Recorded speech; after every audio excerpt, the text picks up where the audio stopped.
How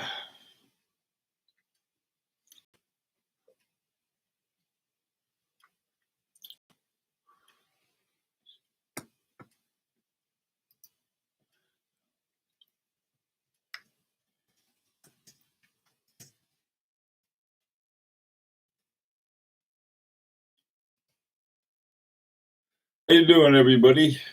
Let me get my mic, the right mic set up.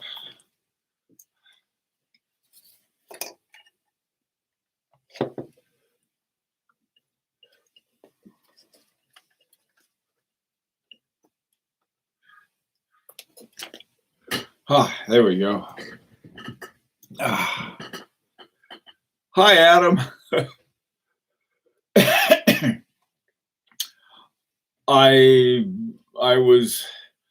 had to go to the store this morning, and so you got to get there early. Hang on a second. Let me get some other stuff here.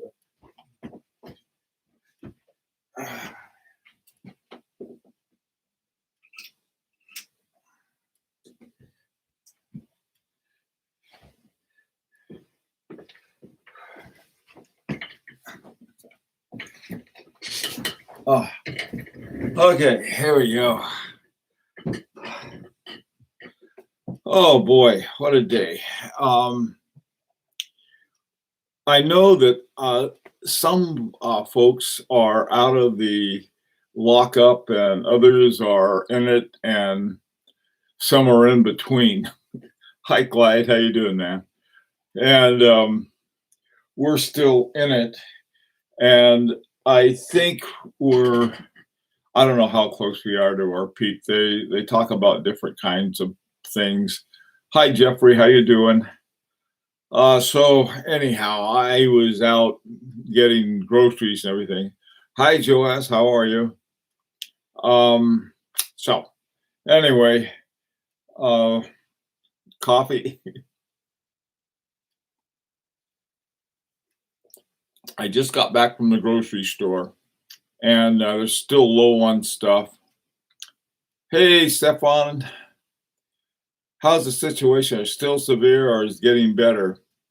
Hi, Watch Habit. Here, in Connecticut, it was really funny. It's like a snake coming at us. We're right in the sort of the north middle of the state, and it's sort of there's like a valley that's formed by the Connecticut River, and it goes down to the Atlantic Ocean, and so we're part of what is a river valley, and that's where they built most of the towns. And it's sort of like they started over on the New York border down at Fairfield and then went slinking along the coastline up to New Haven and then made a left turn and heading right toward us. They still have very poor testing availability. I mean, this is like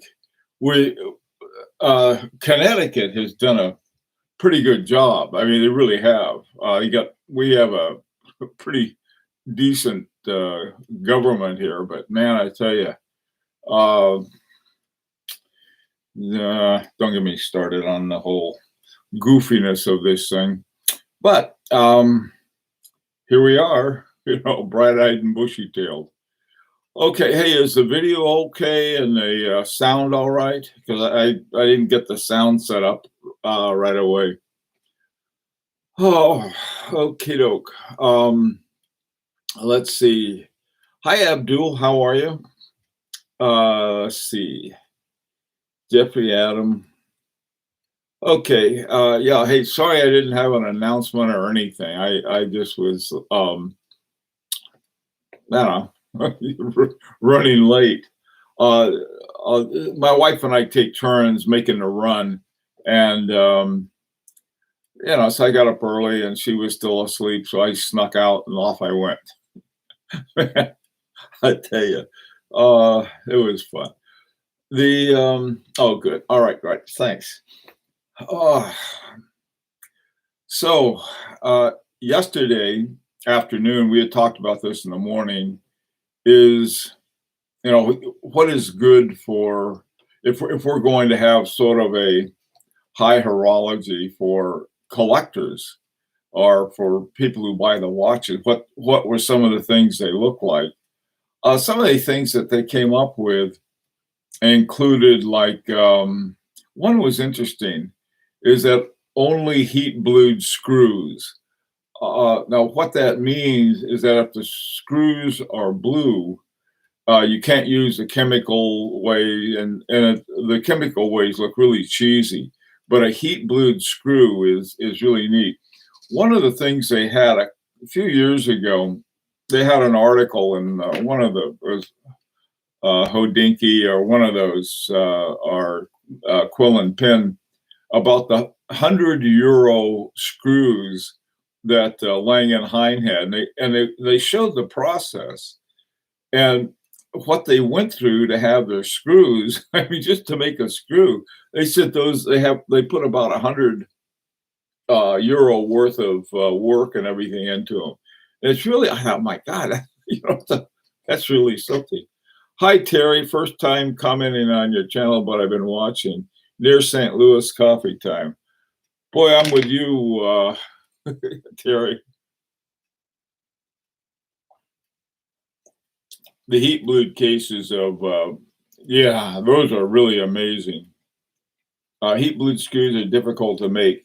Temp has to be just right, otherwise it'll turn out black, brown in a few seconds. I didn't know that. That's good to know. I have what the there's a video that RGM did on it, and they had some pretty good. It was interesting, and it's not an easy thing to do. There's cheap ways to do it, but hi Lee, I'm the one that's late. Hi Ines, something good to see you. Anyway, so that was one of the things we were talking about yesterday. Another thing we talked about was full disclosure about what was in a watch. And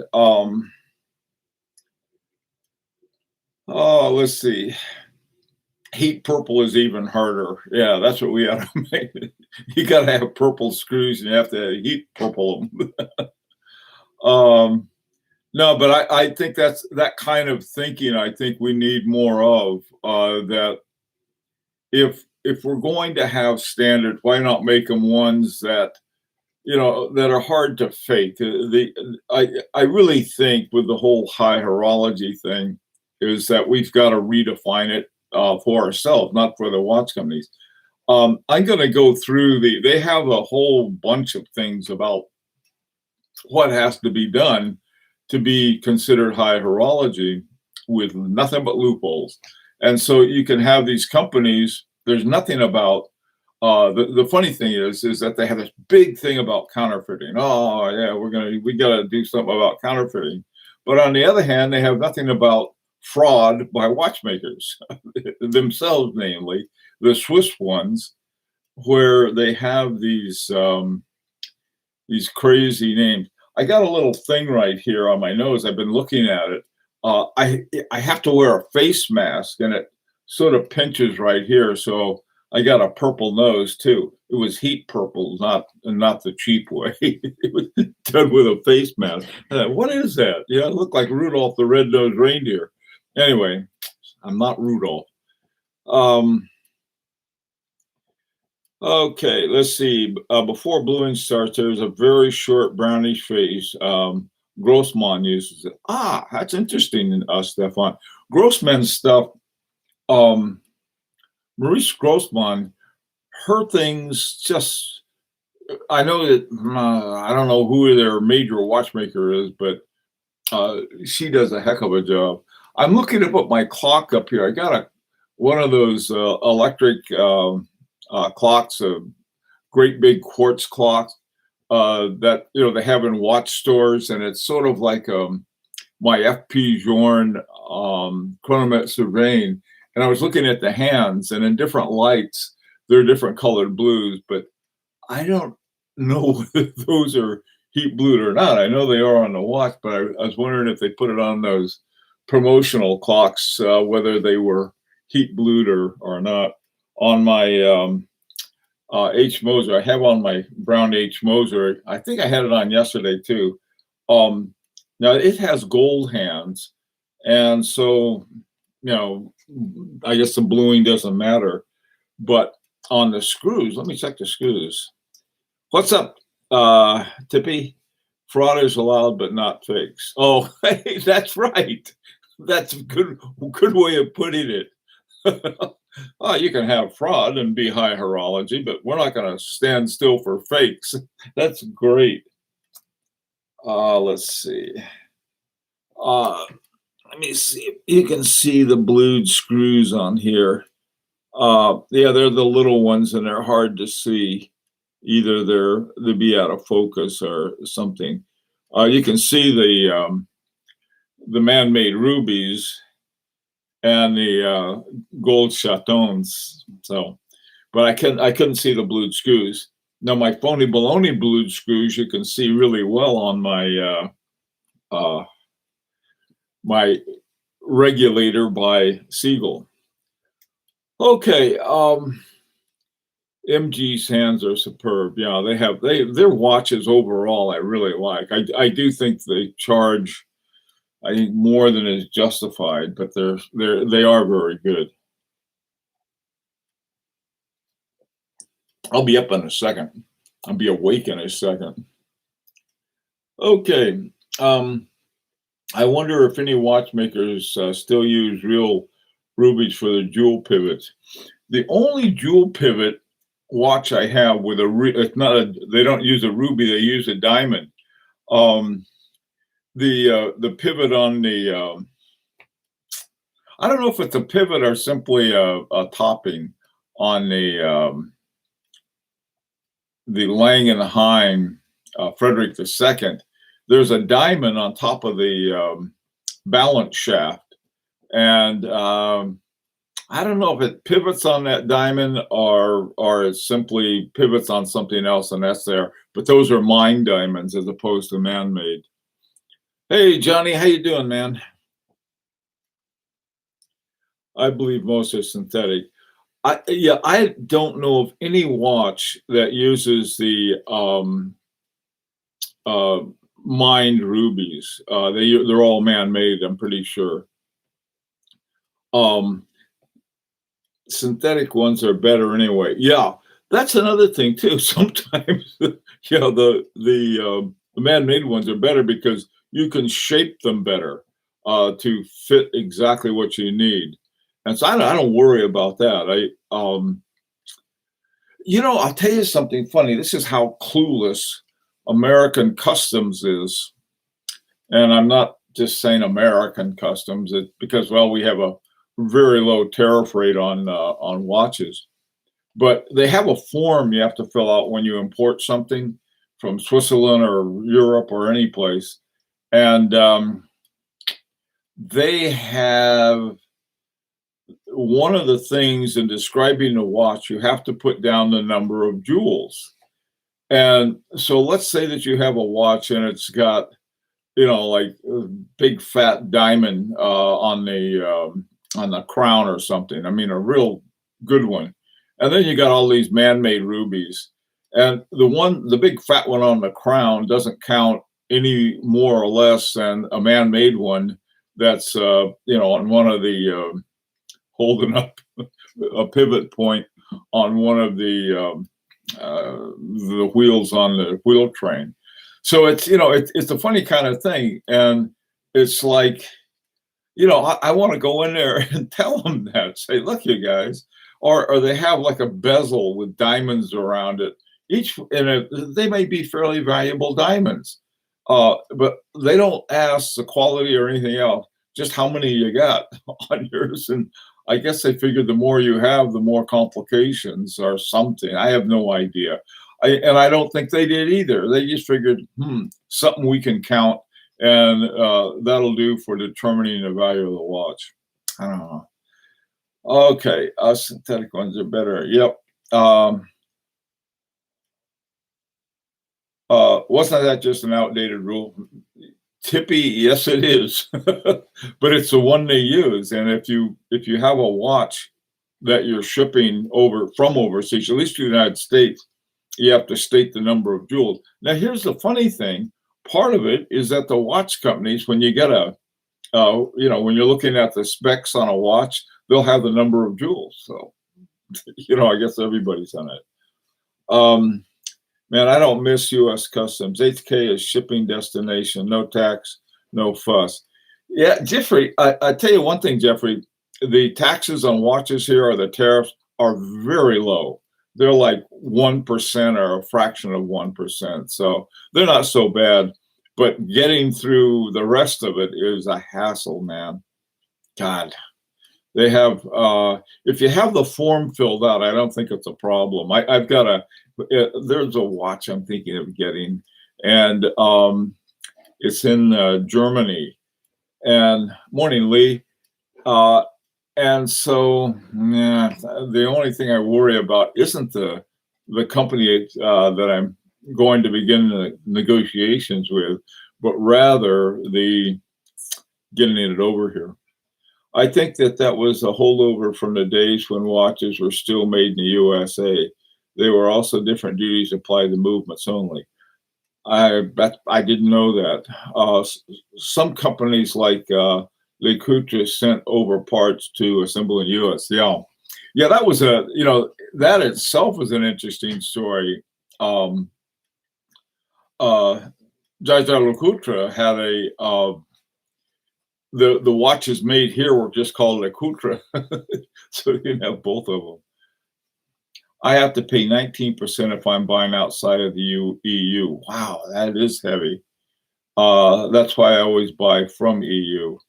Okay, well that makes sense. It's funny if I buy a watch, if I go to Switzerland's not in the EU, but neither is England almost too. The Swiss I think is about 9%, and the EU is about 19%, if I'm not mistaken. And so nobody in the U.S. should complain about import or sales tax. Sincerely, a Canadian. Oh no, I agree. That's something. That's not the problem. It never had a problem with the taxes. What always goes sideways is that if it has, I don't know, if you have a gator strap, forget about it. Just I know a guy who's got all of the sites. It's like a ton of paperwork, and you do the paperwork, and somehow it's not from some near extinct gator living in the sewers of Paris or something. No, there's all kinds of weird stuff. And, the thing of it is that people get mad at some poor schmuck who's working in the customs office. I never do. Both the people at FedEx and customs, boy, I tell you, I'm very nice to them. I listen to them. I do everything they want me to do, and it gets done. That's all I got to say. It can be a hassle, but if you get mad at them and say, that's the stupidest thing I ever heard. Some guy working in customs, I didn't make the rules. I just following them. And so they're not the ones that are ever to blame. The wrong people get blamed. I'll put it that way. If you're working with, you go to an AD, they don't have anything to do with the policies that they have to deal with. If you go to a Patek Philippe AD and he has a Patek that he would love to get rid of, but he can't give a discount because of the AD rules, have you ever done that? There's certain ways you can get around that. Let me tell you what you can do. This is my Raymond Weil is bait for this. If you go into let's say a Patek Philippe, and you want a gondolo like I do, and the gondolo that you want is not a popular one, the AD is stuck with it. He'd like to discount it, but he knows he can't. And so what you can do is you can take in my Raymond Weil and say, hey, could you give me $10,000 for my Raymond Weil? Oh, yeah, I'll do that as a trade-in on this gondola. So that's one way they can get around it. You got to be careful though, and if anybody's giving you $10,000 for a Raymond Weil, they know there's a rat, you know, something something is not right. Hey, Clint Orris, how you doing? Otter Orris, is that right? Clint Waffen SS said the same thing, just following orders, nothing personal. Oh well, there's a difference. They were, you know, good grief. Poor AD gets accused of being a SS. You go in and, oh yeah, my AD is a Sturmbannführer. That's right. Oh boy. Okay. Oh, Kiki Chrome, was that yours? I tell you, a lot of people whose collection I review, I've got no idea that they have some other name that they've been going by online. So I guess KK Chrome. So if that's your collection, I won't tell everybody your real name. Oh man. Hey Andreas, how you doing? Uh yeah. Hey Val, how are you? VAT and EU varies from 15 to 25. Is that what it is? I didn't know. Hey Salman. Um oh, let's see. Yeah, hey, listen, if you haven't seen Kevin's collection, it was one of those collections, you know, here I just done these two by who was it?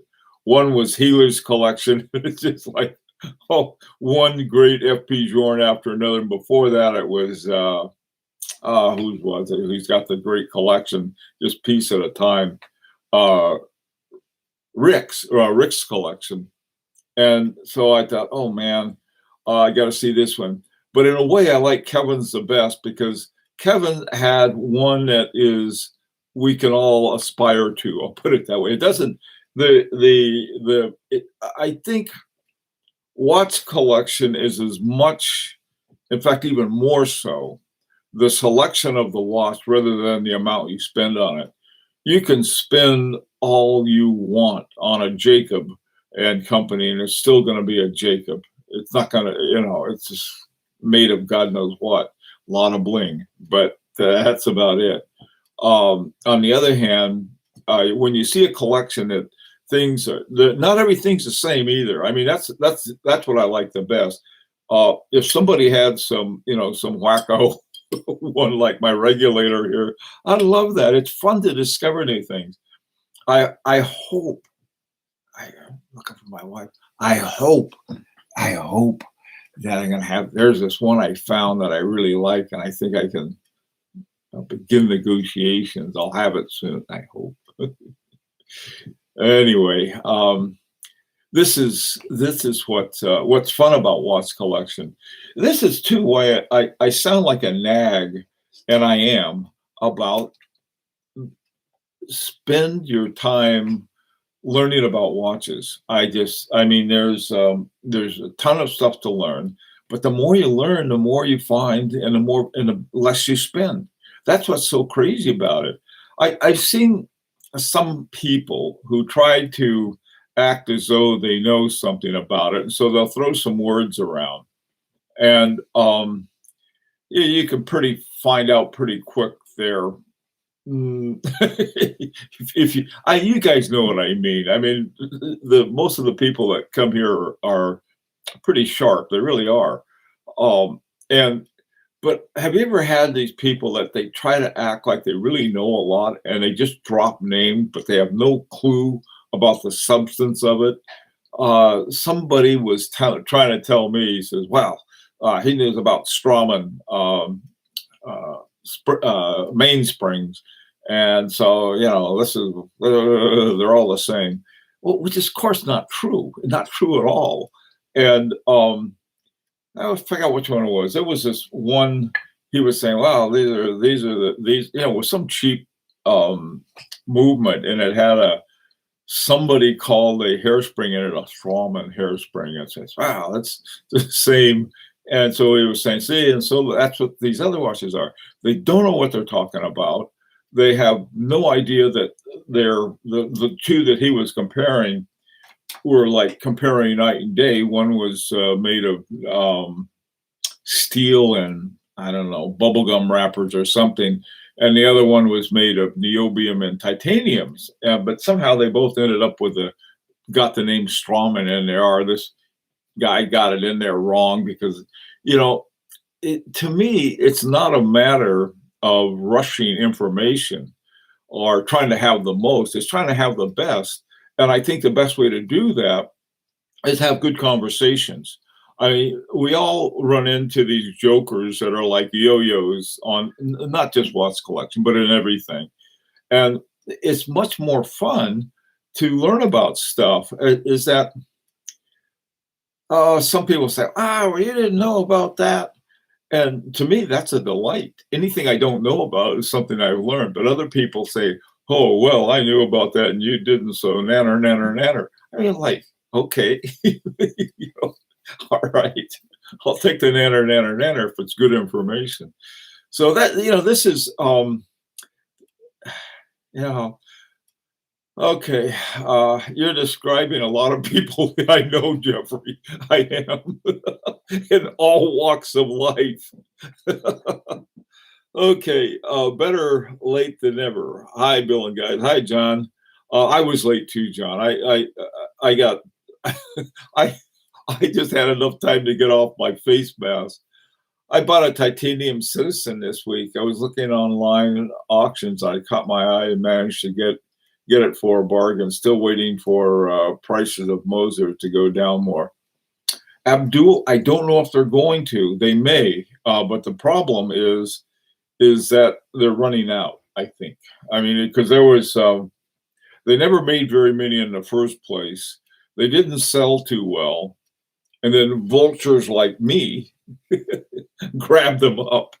But even at half price, there's still a lot. So I understand that. There's no way to. I guess maybe if one, I don't know where you could. There's. I don't know if they're going to go much lower. To tell you the truth, they might. You might find some. You never know what's going to happen. If somebody really wants the money a lot for one, they need the money and they want to do it, or they need to restock or some reason like that, you can always negotiate a better price.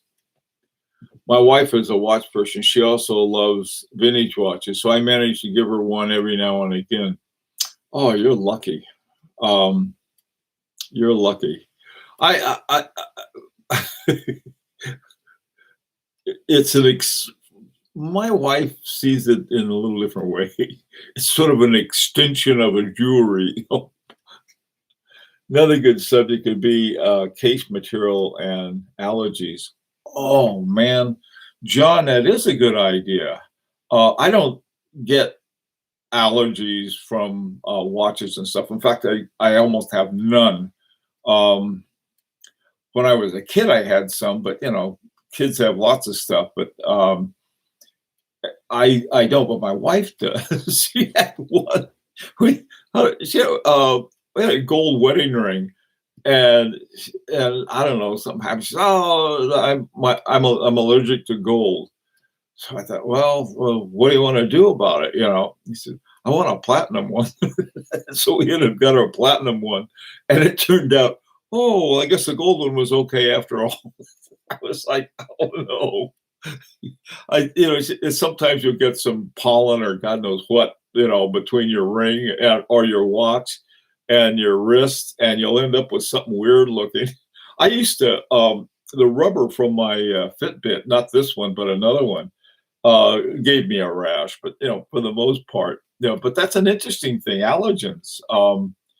There's also too, case materials. Hi, Deacon. Hey, Riza. Case materials. I like yellow gold, some rose gold. It depends, I like stainless steel, and that's pretty much it.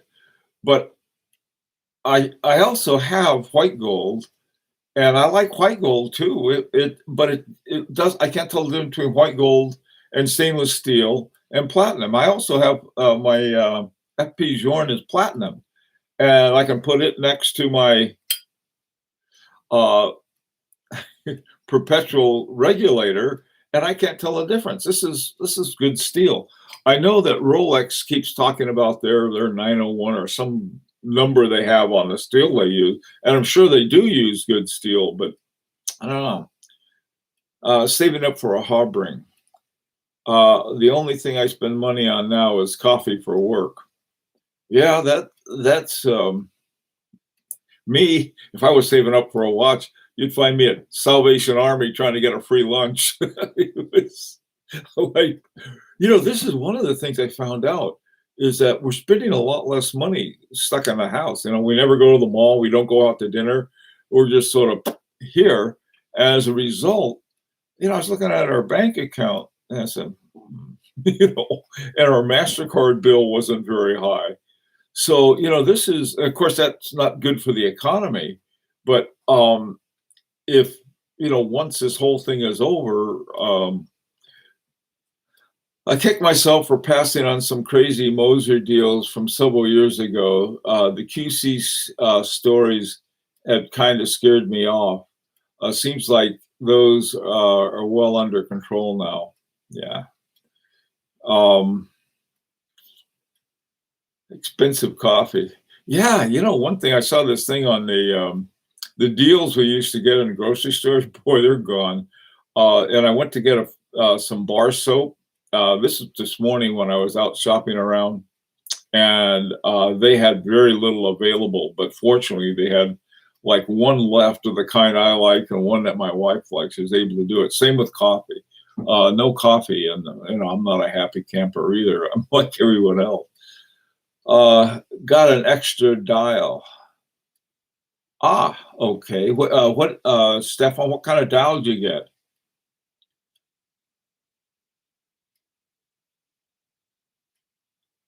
Hmm.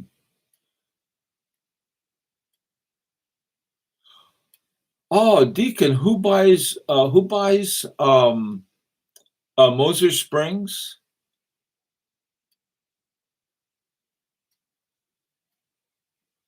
Wow. Clyde, I've been at watch shopping online more during lockdown. Yeah, I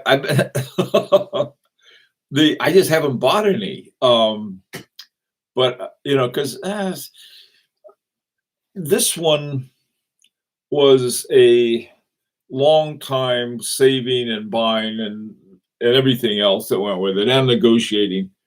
And once I got finished with that, man, the the well was dry, so to speak. But then I found this one. There's so many I want. That's another problem. Um, but I think I found the one that would be right. I tried to get this other watch that I was looking at, and I made an offer, and the guy turned it down. So I made another offer, and he turned it down. I made another offer, he turned it down again, and I didn't make another offer. That's another thing too. I guess if you're smart at auctions, you've got to have a stop point. In other words, some point where you're not going to go over that. And that's the same thing I am with watches, is that in a negotiation, no matter how much I want the watch, if they say no, at my point, I'll walk away. One watch, I did that over a period of years, and they kept saying no, and finally they gave up. I think they said, "All right, you can have it for that." A trial dial in racing green with a pointer date. Oh, wow. A trial dial in racing green with a pointer date for the Felix COS. Wow, wow, wow. That's neat. Um, where Decon? Decon, let's see. They buy their springs from Moser. Um, Decon, who did you say that was? Who bought theirs? Well, I read somewhere about their tourbillon module. If you're talking about H. Moser, not H. Moser, but Habring too, I think they have, unless they changed it, they had Springs by Haas, Haas. Oh, there it is. We were looking at Laurent Ferrier last night. Yeah. What do you think? What do I think of Laurent Ferrier? Man, I tell you, it's really funny. Um, if anybody thinking about a Laurent Ferrier should go try one on first. Um, I tried some on, and they, excuse me, they didn't feel right. They felt light, very light. A good watch has a nice heft to it. And a friend of mine who went there with me, he was getting I think he got a Boot and Lannen. And so while he was wheeling and dealing on the Boot and Lannen, I was looking at some Laurent Ferrier, and they were light. Now, what he said, well, you should really try on some out of gold and some of the heavier metals because the tight ones out of steel will feel a lot lighter. I don't know, maybe that could have been it. There was an FP Journe, that what's it called, that chronograph that he has, a sports chronograph. Those also felt very light to me. And I like watches with heft to it. Hi, Amen Reviews. Good morning. Let's see. Okay. Clyde, the thing is, I'm attracted to Japanese products. They are massively underappreciated for the price they charge. There's a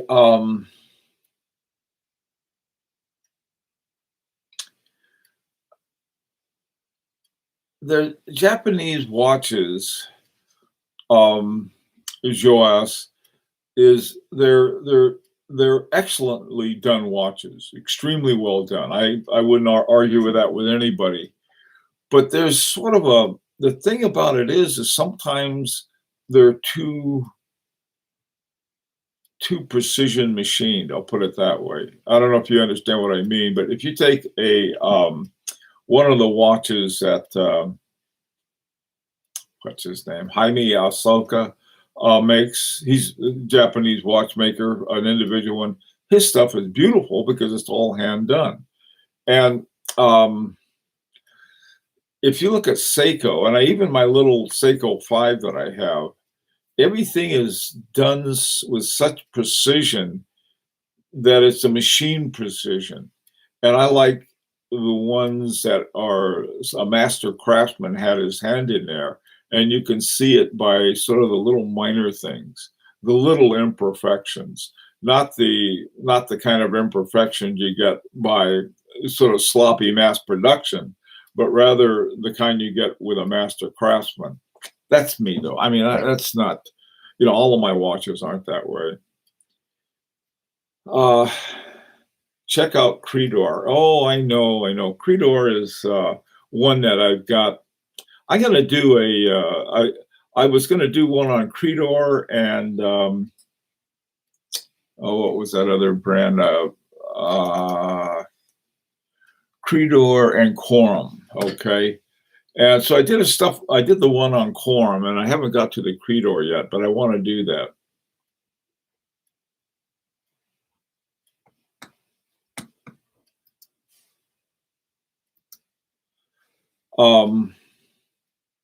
Yeah, they have some interesting stuff.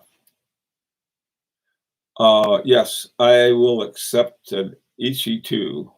Thanks, watch people. Yeah, me too. Jaime, that's it. Osaka. I don't think that's how you say it correctly, but that's what I meant.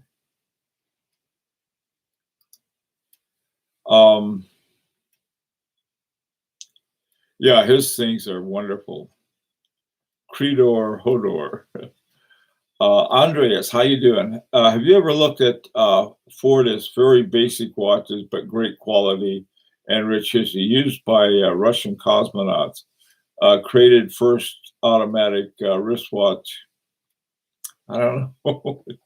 I don't know. There was one I saw that survived a purge, if that's any. Fortis, I don't know. Fortis have a lot of different looks to them, but I don't know. This sort of not my cup of tea. Doesn't mean it's not a great watch. You know, is that you can make a great watch out of anything that you like. And if you take Fortis, for example, and collect different elements of it, I think you could have an interesting watch collection. It's like Sven Anderson. Sven Anderson has these great world timer watches, but he's probably best known for the erotic ones those automata that he made. You know, those are sort of funny and sort of, I guess, what people did before the internet. But those aren't, to me, his best works. His best works is had this one global one. A lot of nice things.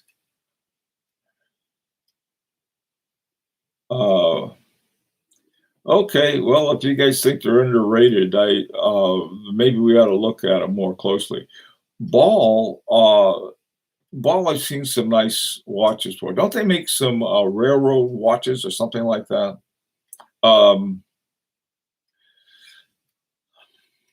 Hey, Dominic.